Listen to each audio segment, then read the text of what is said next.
Hello everyone, it's the Mongoose, and today we are doing an Isekai only manga haul. I thought it would be really fun to do a themed manga haul, and I landed on Isekai as the genre because in Isekai the whole theme is to go to different worlds. So by picking up a bunch of different Isekais, then I guess we can kind of explore a lot of different worlds and areas, realms, whatever it may be. Thought that was kind of like the best genre to start with. And on top of it, as you know, one of my goals is to read more light novels. A lot of Isekai manga is adapted from light novels, so I picked up some light novels, I picked up some mangas. I think it could be a really fun haul. So let's go ahead and jump into this haul. Now this is my order from rightstuf that got delayed, so this package actually came like a couple days after we did the haul from Newberry Comics. So I don't really know what's in here, I'm not gonna lie. I know there's manga, which is a pretty good guess, and I know that there's a couple light novels as well, but as far as titles go, I am not sure. I do want to say I ordered a bunch of stuff that I really didn't recognize for the most part, and for me that's the most fun, is buying titles that I'm not too familiar with, because then it gives me a chance to experience it with zero possible preconceived notions about the title and fall in love with it, or I cannot. So this was one that I remembered,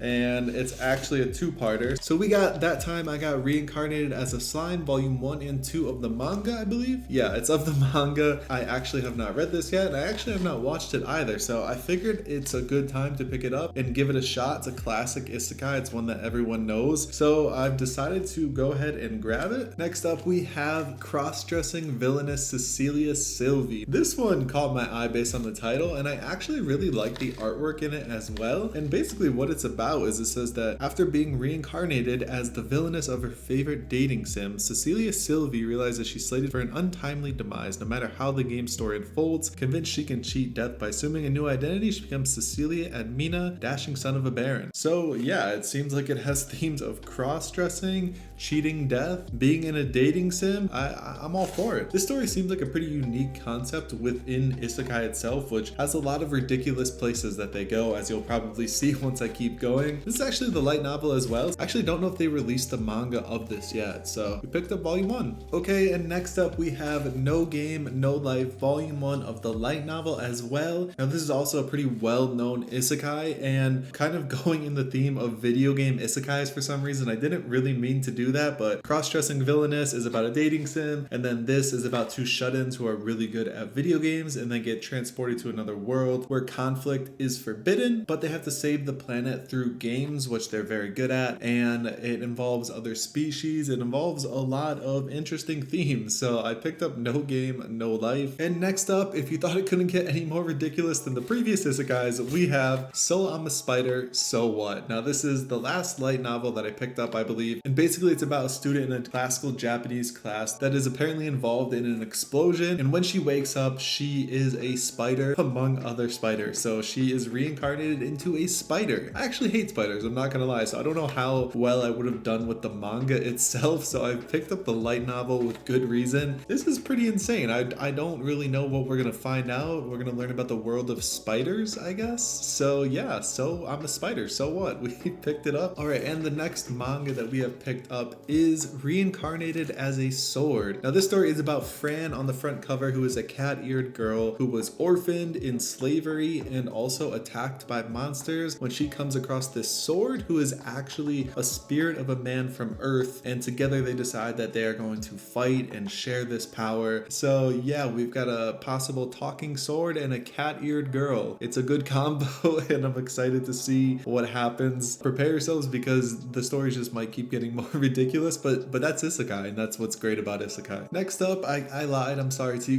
guys, we actually have another light novel, and it's I Shall Survive Using Only Potions. I actually saw this light novel in one of our more recent Barnes & Noble hauls, and it really caught my eye, the title and the artwork on it as well, even though it's a light novel. And what it's about is the main character on the front cover here gets transported into a less culturally advanced world, and she makes some demands when she goes to this world, because apparently it was an accident that she even got transported there in the first place, to be able to speak every single language, to be able to use potions, have a magical item box, and also to be a 15-year-old girl again. I don't know why, but yeah, that was one of her demands. So she sets off in a brand new world as a 15-year-old girl, understanding every single language in the world and using potions. This is going to be interesting. They're all going to be interesting, quite honestly. Next up, we have another manga that I passed on at Barnes & Noble a couple weeks to like a month or so ago, and that is The Ascendance descendants of a bookworm. I'll do anything to become a librarian. Now what this story is about is a college girl who gets reincarnated as a child of a soldier with a low literacy rate in a world with little to no books. And she just wants to read books again and wants books around her, but since there are none, she decides that she's going to start making them, and she wants to become a librarian in this world. So I guess what this story is going to entail is somebody becoming an author for pretty much the whole world, I guess, and just fulfilling her goal as a librarian in a new world. It seems a little more lighthearted and down to earth, so I'm all for it. Next up, we have the light novel, My Next Life as a Villainous, All Routes Lead to Doom. Now I'm a little bit upset because the corner is actually pretty busted and the coating on the cover is coming off, so it's not in the best condition. So I don't know, I guess it is what it is, but this is about somebody who gets transported to another world. You may have guessed by now. She ends up being an antagonist in an otome game, and basically she knows the end of the game she's going to get murdered, so her goal is to avoid getting murdered in this game. I guess it's about breaking the cycle, and it's going to be an interesting story. I got a lot more light novels than I really anticipated, so it's definitely going to force me to read some more light novels. Now this next manga is one that I wasn't too sure about, but I'm actually excited now that I'm reading the synopsis after I ordered it for some reason, but it's Drugstore in Another World. But what this story is about is a corporate drone. He wakes up in another world disappointed that he hasn't been granted any combat skills. Instead, he has medicine making ability that allows him to brew powerful potions, which quickly become popular enough for him to open his own drugstore. And what really got me was sink into this relaxing fantasy about a former wage worker curing cute creatures and learning to love life again. This is definitely a manga I am all for, something a little bit more relaxing I can read before I go to bed or just to wind down after a stressful day. So I'm actually really excited to read this. I wasn't too sure when I ordered it, but now this might be at the top of my list to read. Last but not least is Restaurant in Another World Volume 1 and Volume 2. Now this is about a normal restaurant that on Saturday turns into a place where a bunch of fantastical beings come to eat. That's pretty much the theme of this, but what caught my eye was, it says, readers beware, opening this book may lead to uncontrollable drooling and a grumbling belly. Now I love to eat, I love different cuisines, so I'm excited to see all of the different stuff in this manga and the artwork in it as well. I think this is cool. It's definitely a different concept in isekai. A lot of the isekais that I got were video game themed, so I'm glad that I got Drugstore in Another World, Restaurant to Another World. That's it for our isekai only manga haul. I do want to apologize for doing another haul. I will be doing a review very soon. I've just been a little bit busy, so I decided to do the haul first before we do the review, but I'll definitely be talking about some manga a little bit more in depth very soon. I hope that you enjoyed the isekai only manga haul, and if you've read any of these or you're interested, let me know. I've got some reading to do. I've got a lot of different worlds to enter, so I'm excited to do so. I will see you all next time. Thank you for watching.